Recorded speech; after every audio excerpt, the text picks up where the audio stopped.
So this one over Second Samuel chapter 3 and 4. So the chapter starts off by talking about the war between the house of Saul and the house of David, in which David's power and influence is steadily growing, while Saul's house was weakening.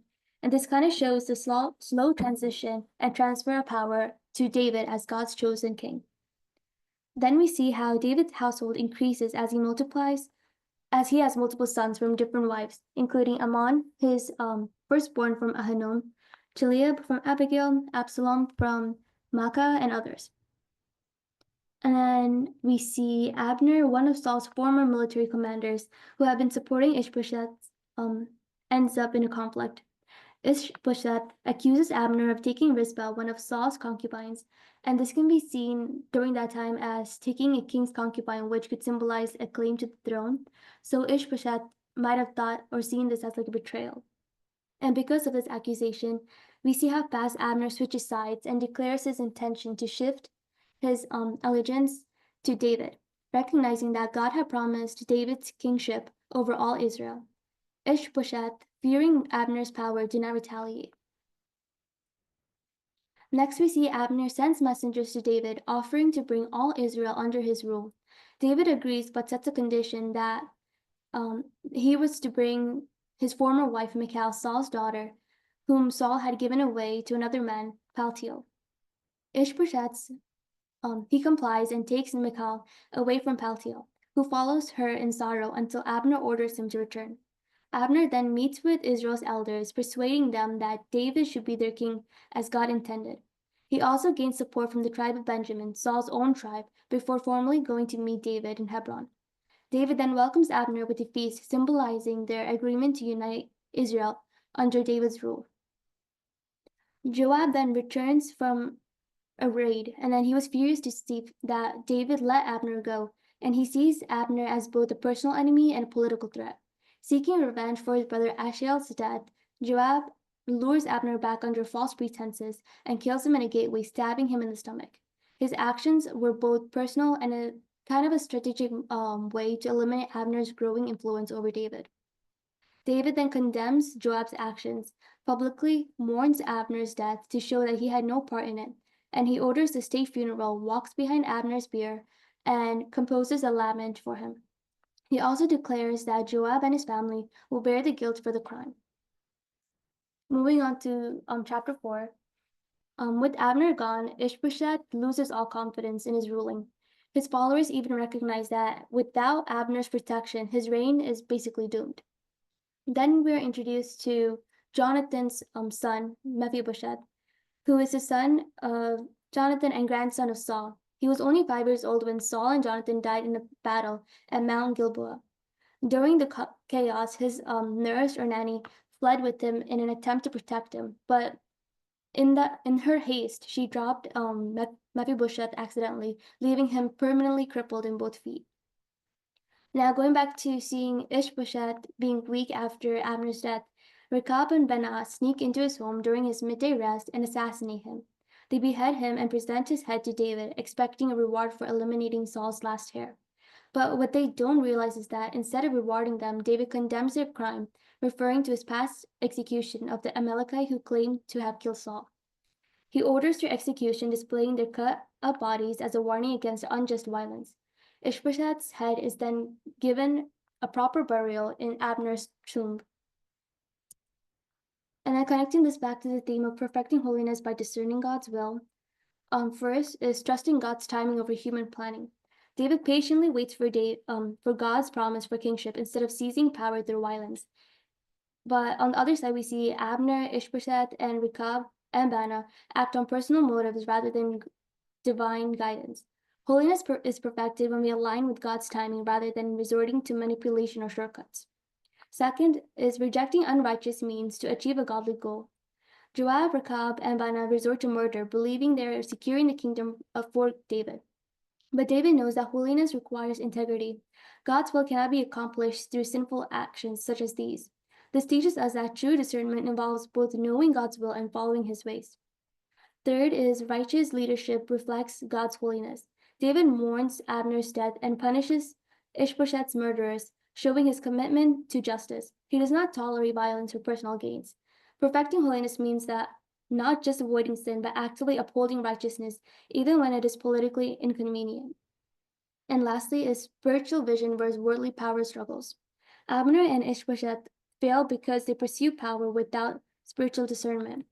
David succeeds because he prioritizes God over his personal ambitions. And we see that in previous chapters where he always goes to God to ask for God's guidance before he does anything. Any questions or thoughts?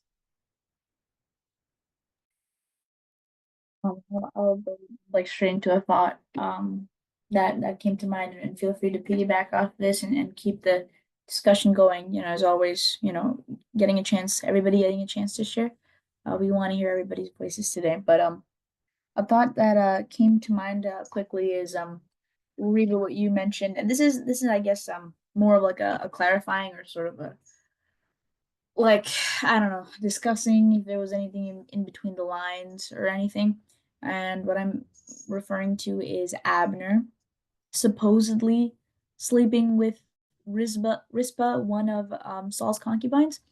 Like when I was looking at different commentaries and stuff, like I was looking, it seems like, and like I feel like Reba kind of worded it this way too as well in her presentation, like that Ishbosheth was accusing um Abner of doing this, and it says so too because like if he had, I feel like it would say that he did, but it doesn't say that he did it. It just says that it's giving us context as to who Rizpah is, right? Chapter 3, verse 7. It says, Now Saul had a concubine whose name was Rizpah, the daughter of Aiah.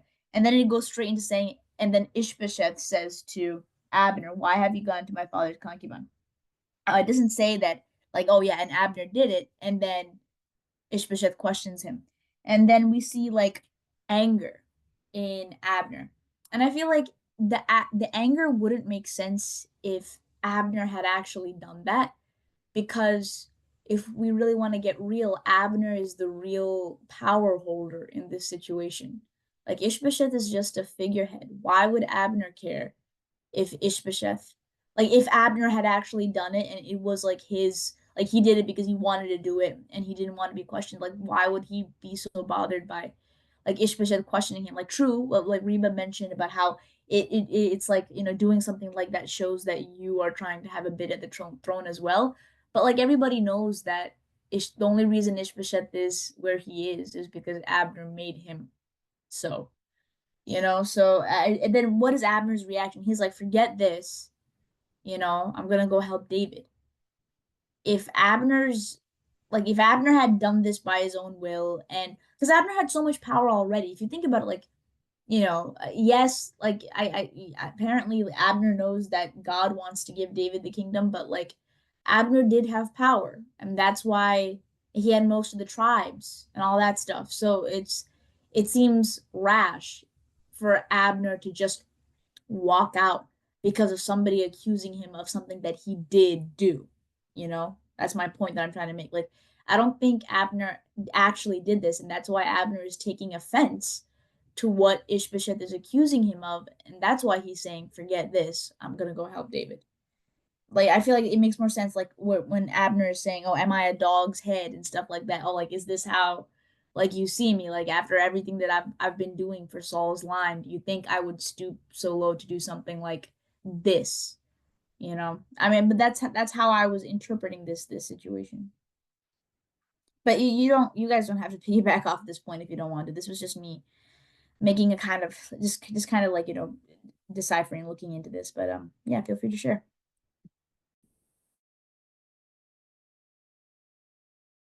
I mean, I kind of see it as Abner was the one who kind of brought Ishbosheth and helped him in like pursuing the leadership, becoming king and all. So I felt like he felt very betrayed, even though like Abner did all this for Ishbosheth. He kind of just accused him of doing such a thing. That's how I took it as. No, no, 100%. I'm saying I agree with you, Reba. That's what I'm saying. Because like I at first like I was reading different things, and some of them was like, oh yeah, like maybe he did it, maybe, but I don't think he did it. And that's what you were conveying, I believe, in your thing too. I agree with what you just said, yeah. Like that's why he's taking such offense to it. That's why Abner is taking it's not Abner doing it and then saying, "Oh, well, why is this such a problem? I can do whatever." That's not what he's saying. He's saying, I didn't do this. Why are you accusing me of doing something that I would never dream of doing?" So yeah, 100%. I agree.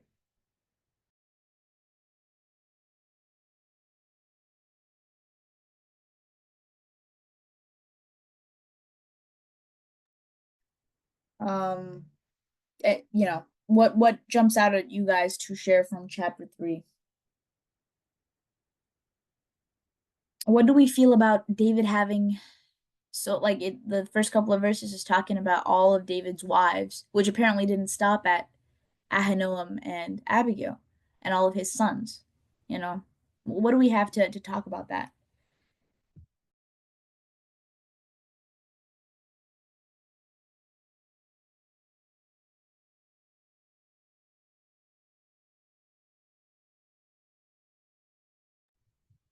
Maybe if it can be a bit of a Kickstarter, Ruben, do me a favor and read Deuteronomy chapter 17, verse 17. Okay? Deuteronomy chapter 17, verse 17. And Kevin, if you could take Genesis chapter 2, verse 24. Um, Ruben isn't here with me right now. Would you like me to read it? Yes, please. Deuteronomy 17, verse 17. Deuteronomy 17 or 17? Yep. Okay.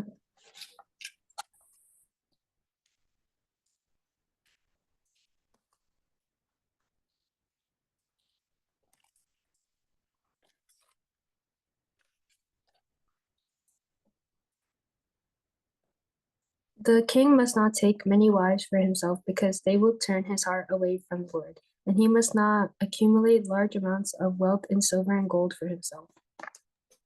Thank you, Joanna. So this is happening in Deuteronomy. This is like a repetition of like the law that God gave the people of Israel, right? And this is before they had any kings, right? Moses is reviewing all of this with them. And this is before they have kings, but God is like foretelling because duh, he's God. Like God knows that these people in the future are going to keep, crying for a king. And he knows that it's going to be his permissive will that he's going to give them, he's going to allow them to have kings, right? So God is laying out the groundwork. Okay, if you get, because you guys are going to force yourself to have a king, that these are the groundworks. Like, he can't just be a random, like a person. He needs to live as what a king of God's people should live as, right? So, yeah, here we see God saying that a king should not have multiple wives. And yet we see with the first two kings already, not Samuel, Saul and David. We've talked about a lot of differences between Saul and David before, but like right now, and I love the connections that Reba made about so we see time and time again how David strives to be holy before God because he is indeed a man after God's own heart. But for some reason, this aspect of his life, the family arena, marriage and like I don't know, fatherhood, we're having a family, like this part of his life, he never yielded to God. It makes you wonder why, because it goes on to have a lot of consequences later. But like, you know, does anybody have any like additional thoughts about that? And then Kevin, you can also read Genesis chapter 2, verse 24, which is just driving the point home as to what God's ideal model is, what God wants for like a family unit. You can read it if you haven't.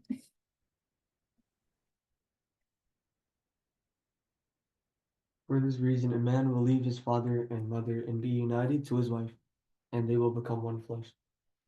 Right. So when God created the first man, like the first of mankind, he didn't give Adam multiple wives. He didn't give Eve multiple husbands, you know? So the man and wife, like there's a model that God has placed. But here we see perhaps this was also what the influence of another influence of the Israelites wanting to be like everybody else, right? Because the kingship was never really God's perfect plan. but God still laid out the ground. That's how considerate God is. God could have just chose to cut ties with these people because he knows that they are going to, ignore him or reject him as their true king. But God still somehow loves these people enough to say, I know you guys are going to clamor for a king. So once you do have one, this is how you should have it. This is not God being a dictator. This is God saying, I don't want you to mess up the blessings and the promises that I have for you as a people because of the insolence that you're showing over this matter. You know, even though it is my permissive will, like, can you stay within my law, please? Like God is saying, God has no business to, do this really, but he does anyway, because he doesn't forget the covenant. Anywho, the Israelites wanted a king in the first place because they saw how all the other pagan nations, it seemed so cool how they had kings. All right. What does that look like today for us? It seems really like the music that our peers listen to. It's pretty cool. The shows that our peers watch, it's attracting, it's enticing, it's cool. Like it's pleasing to us, right? The words that they're using, the way that they speak, and the way that they dress, and the way they carry themselves, the stuff that they're watching and listening to and reading online, and all that stuff, everything, right? What they're doing on social media, whatnot. Like we want to be like them, and we don't realize the consequences of that. So God shows his permissive will and allows them to have a king, but somehow, well, not somehow, like Saul probably did have, have wives and concubines. And this is like, I feel like we've seen a lot of. Ishbosheth himself was probably a son of a concubine, probably. The Anywho, like Saul probably accumulated all these women because this is what the other pagan kings were doing. This was like a way that they used to flaunt their status and their power, having multiple wives, having multiple children and heirs to the throne and stuff like that. So this was nothing that God ever decreed for a king. This was the people or the king himself wanting to secure power because this is just the way of the world. It is what it is. This is just the way it is. So beware, you and I, as we live in this world that normalizes sin. You know, don't be a follower of Jesus who just tries to put a new spin on something that is worldly and then comfort yourself because I'm still a Christian though. I'm not exactly like them. There's a fine line between God's permissive will and perfect will. And even in the permissive will, like it's God is lenient, not because it's the best that he has for you, but because you keep forcing yourself, like you keep crying about it. But it's watch out, because you and I can get really resigned. Like this is just what everybody is doing, so this is just normal that I do that. The world's normal is not God's normal, and God's normal will always result in the best for you. So yeah, something we gotta think about. We're not there yet. We're gonna talk about, like, these kids are gonna be mentioned later. Amnon, David's firstborn, and I don't know about Chileab. I don't remember if he's mentioned or not, but like Amnon and Absalom, oh yeah, they're gonna, like, there's gonna be a whole saga involving them. Adonijah, yeah, all of it. Like we're gonna see, like we're gonna hear like a lot of the main sons and how many issues and problems and drama and the mess and the sin, and it's terrible, and it makes you have to remind yourself that these are Israelites that we're talking about, you know. But I don't know, we don't see a lot of David as a father. Yeah, he was a king, true, but didn't David see like Saul's failures as a father? Right? Like remember Saul's dynamic with Jonathan? Remember how toxic that was? If you remember when we talked about Saul and Jonathan. But somehow Jonathan still maintained a relationship with God. So that's what made Jonathan and David similar. But like David saw all of this. Like David was there and David was seeing all this. So it makes me wonder again, kind of similar to how Samuel saw how Eli was raising his children and how that incurred the wrath of God. So why did Samuel raise his own children to be bribe takers and corrupt people? I don't think it's he raised them to be that way. It was his negligence. Something went wrong. Worship wasn't right during that time. So here, David, could have taken he took a lot of pointers from Saul about, how not to be God's anointed, but there were definitely there's a lot more that David could have implemented, because later we see these sons, like David's sons, they don't seem to have their own relationships with God at all. Like, how do you live as the son of David, a man after God's own heart, and you end up the way you end up? Like, it's David could have, this could have been iconic. I'm wondering if you guys are picturing what I'm picturing. Like, what if David raised his sons to seek God as he saw God? But for whatever reason, and whatever he cited to be the reason probably during that time, like, David set himself up for a lot of consequences, a lot of ill consequences. All right. Feel free to branch out of chapter 3 there. There's plenty to talk about from chapter 3. Chapter 3, chapter 4. Don't freeze up, guys. Share something.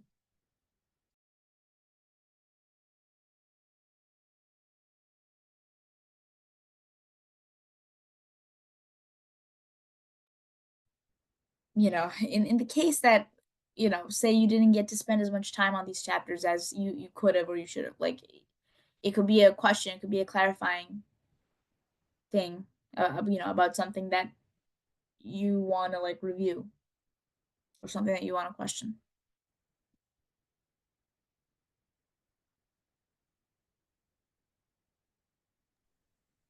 Do we have any word? Oh yeah, go ahead.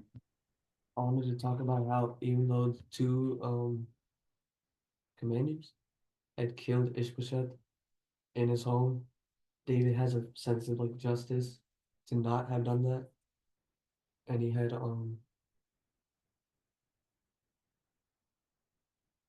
like a feel to kill those two for what they have done, for their murder. Yeah, exactly how he reacted to the person who came and claimed to have killed Saul, right? Yeah, we see humility again in David, and also just, it was genuine mourning. It's not a show. It's David's not putting on a show for the approval of the people.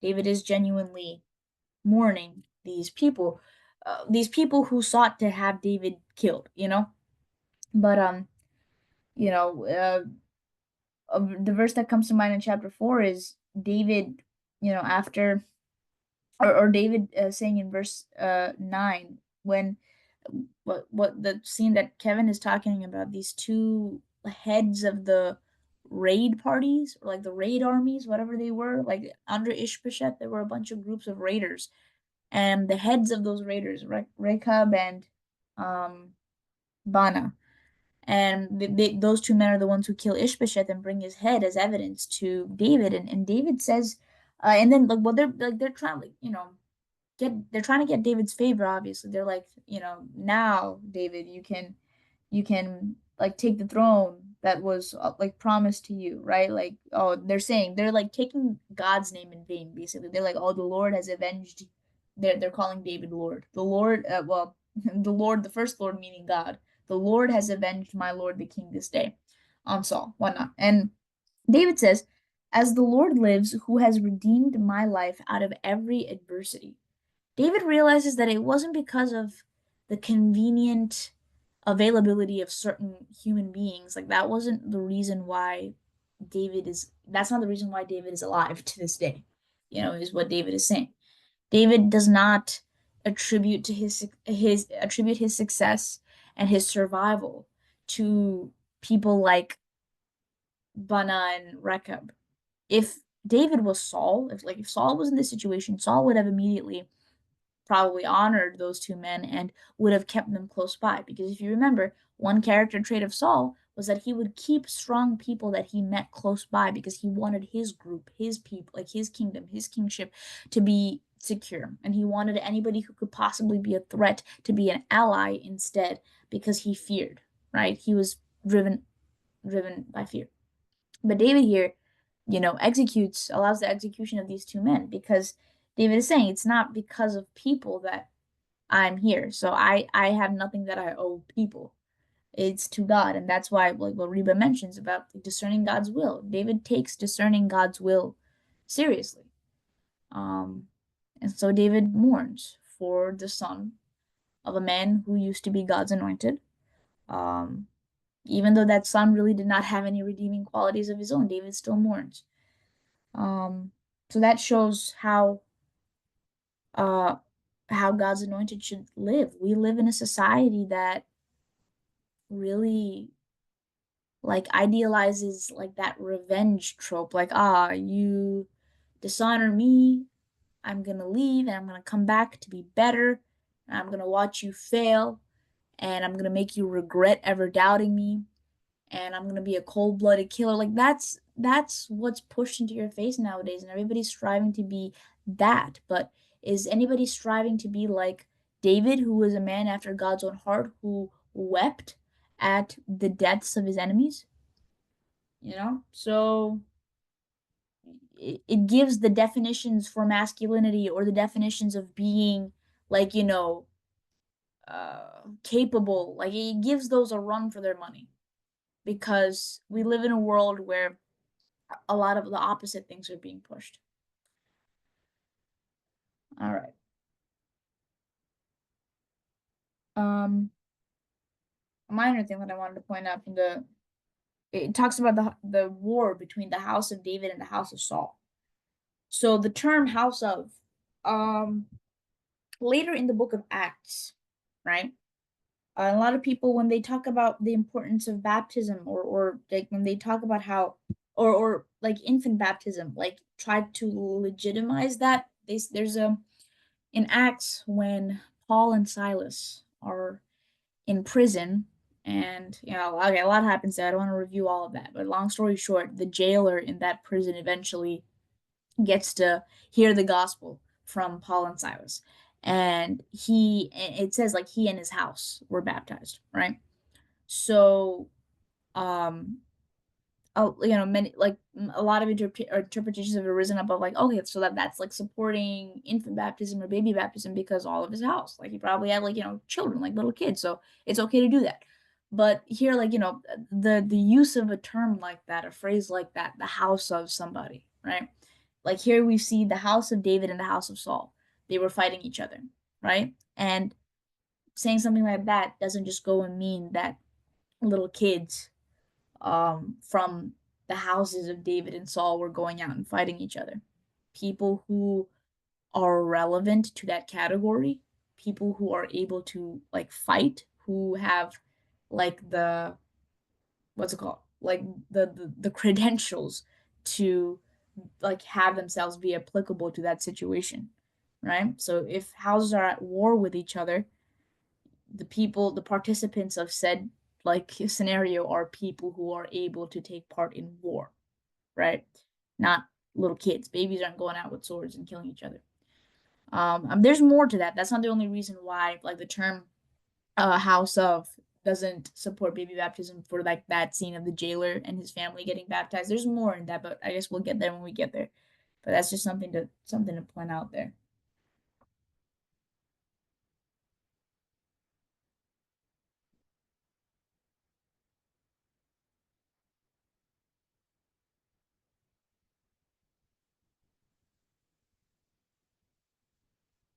Anything else, guys?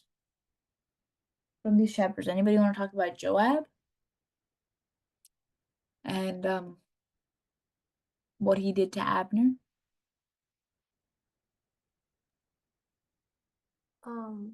Actually, something that I've been like kind of wondering.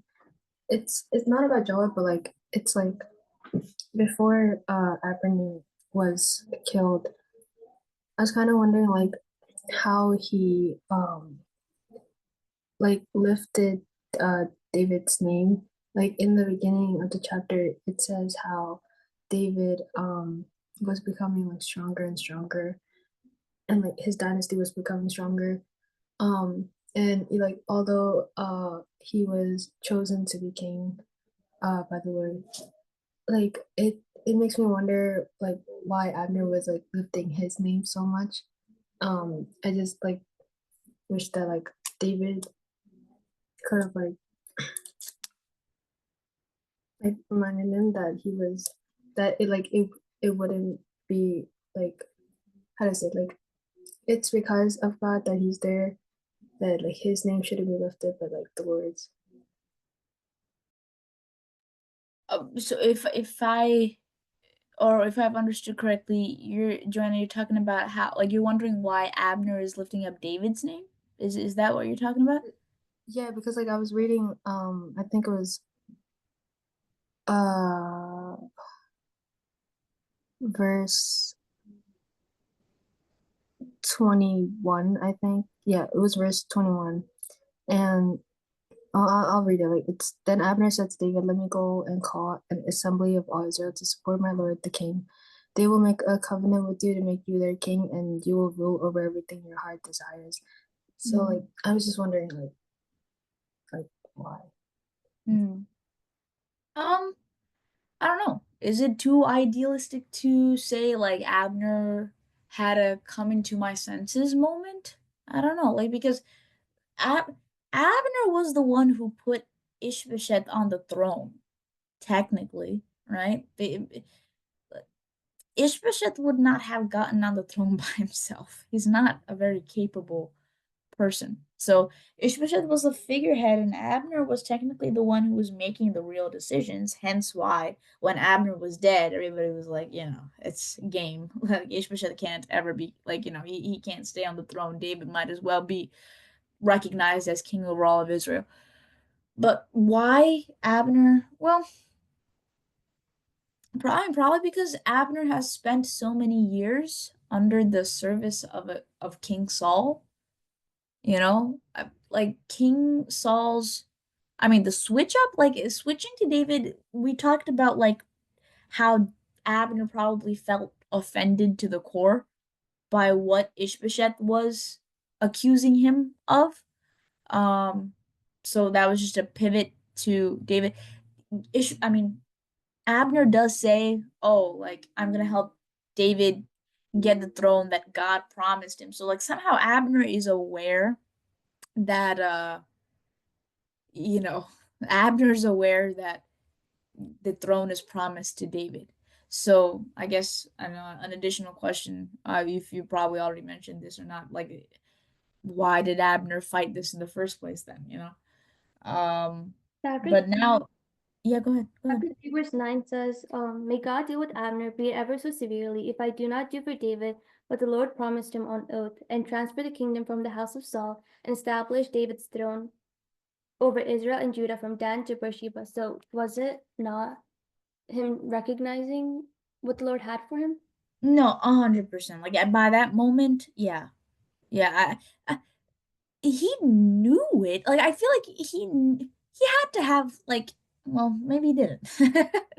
Maybe he didn't. Maybe it was until the point that he got offended enough to realize. But like the chapter is starting off by saying how David's house was getting stronger and stronger, and Saul's house was getting weaker and weaker. So I feel like, wasn't Abner seeing all of this? But Abner, eh, is fighting for the legacy of Saul, I guess.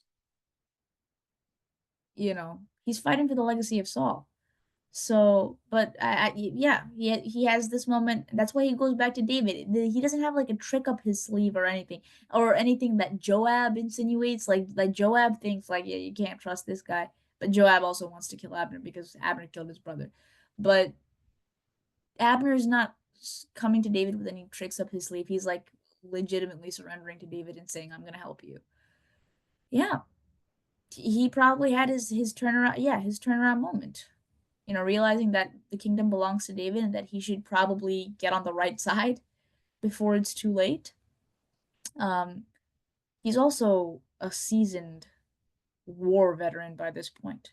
You know, he's seen a lot. And I mean, by this point, he decides to support David. Yeah. Um, it also makes me think that Abner is kind of like not used to the way David is operating, because Abner has spent so many years in service of King Saul, and King Saul, you know, was not like this level of anointing for very long in his life, or his long in his career as a king. So I feel like, you know, Abner has like, that's also probably a factor towards Abner's wake up moment, just seeing how different David is as a king. Even though David is only king of a single tribe right now, he's seeing how much God's favor is supporting him. So yeah, that's a good talk about that actually. That's good. Being able to talk about that. Yeah, David makes you wonder, you know, if Abner was alive, would have stayed alive long enough to be with David. It makes you wonder, you know, we could see further dynamics of that. Yeah. Um, but and you know, something that I had overlooked until recently was in the book of Joshua, chapter 20, verse 7, Hebron is actually one of the cities of refuge. Does anybody remember what a city of refuge is? Or if you remember from the rest of the Old Testament that we covered already? A city of refuge. It was a place where people could run into, but like, what was the context? Like, who could run into the city of refuge and be safe? Anybody remember? So the context of the city of refuge is when Joshua and the people of Israel took over the lands that God gave them in Canaan.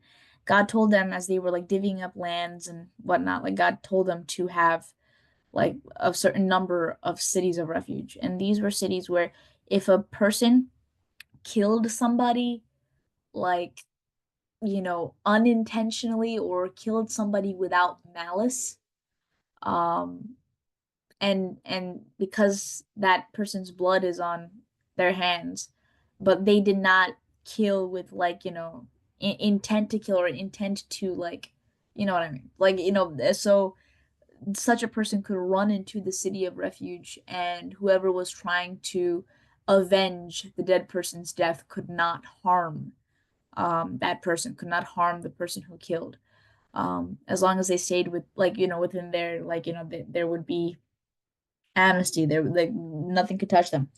So Hebron is actually a city of refuge. So the fact that Joab took him outside where the gates were to kill him, I feel like there's some kind of significance there, because yeah, because it would not have been right for him to kill Abner if Abner was still in the heart, like within Hebron, inside the city gates, inside the city of the Hebron, which is a city of refuge.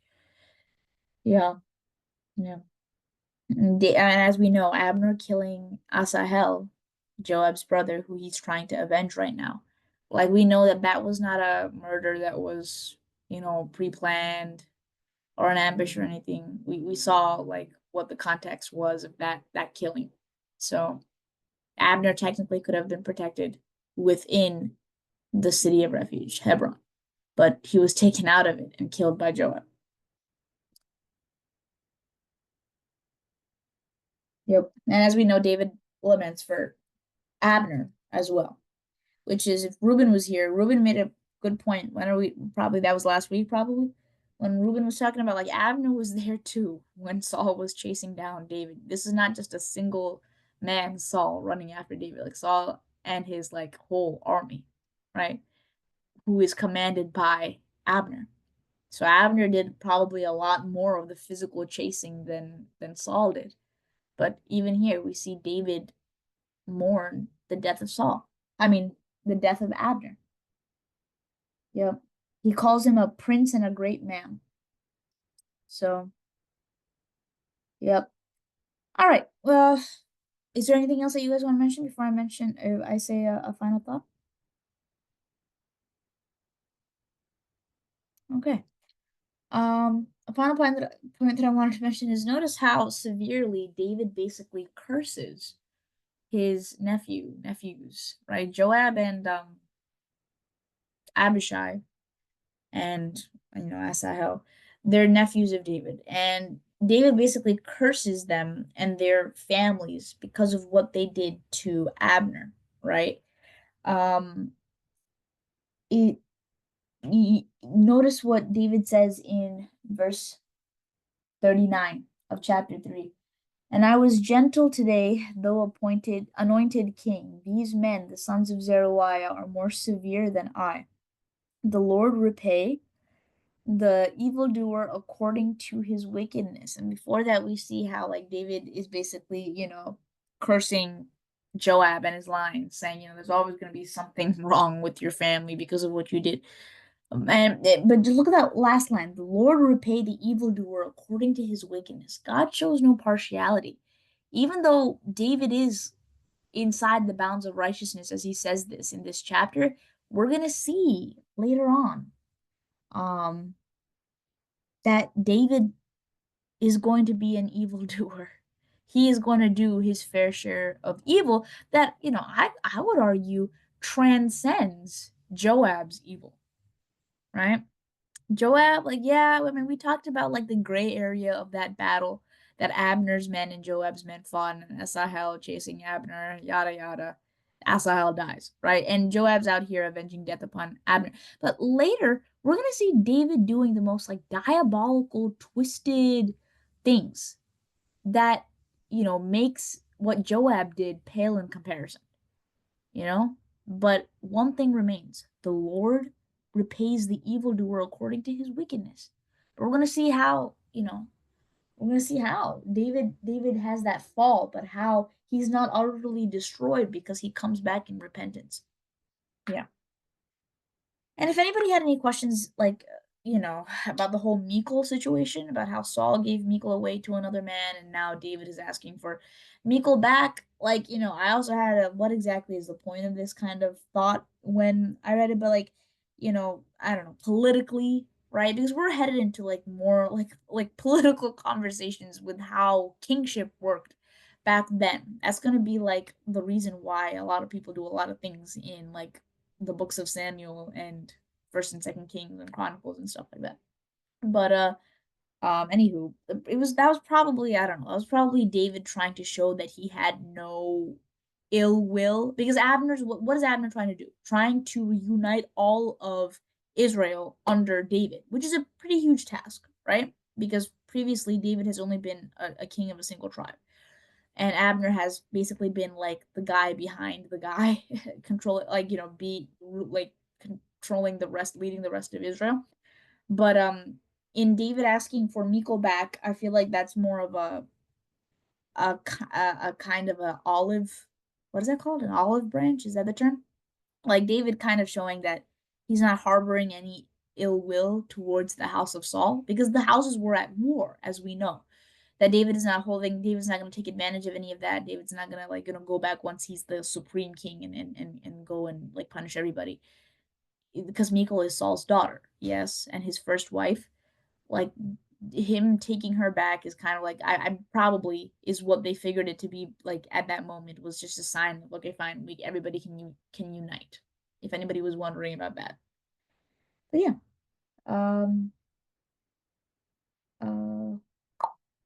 oh, I guess, okay, it's 7:03. We don't have time. But one last thing, I can't end the discussion without mentioning this. You're gonna see, like in David's kingship, King Saul versus King David, right? On people pleasing versus pleasing the Lord. If you notice verse 36 of chapter 3, all the people, because it's talking about how David is reacting to Ishbosheth's death, Abner's death, all that stuff, right? Abner's death. Ishbosheth dies in chapter 4. But in chapter 3, seeing how David is reacting to Abner's death, it says, all the people took notice of it, and it pleased them, as everything that the king did pleased all the people. So these people are satisfied with what David is doing. But David, the point of the matter is that David is not doing this to get their approval, though. They are just approving because that's the favor that God is giving David, because David is obeying God. That's what never got through to Saul's head. Saul was always a people pleaser, right? So perfecting holiness by discerning God's will. it will bring proper favor in due time. You don't have to kill yourself over how to get the people's favor, and by doing so, and in doing so, reject God's anointing, reject the Holy Spirit of God in all your efforts to try to please people. Please God. When you focus your efforts on pleasing God, everything else will fall into place automatically as it should be because God is in control. That's what we see with David. Saul was always taking pains to convince people and keep them on his side. David simply discerned and revered God's will. So, that's the influence a leader has over the whole nation. Because David's behavior, these people are observing it, and I feel this is like a start of the people starting to look into God again and worship God again. See God for who he is, right? The people had a huge disconnect from God when Saul was king. So, yeah. All right, we're going to close our discussion here.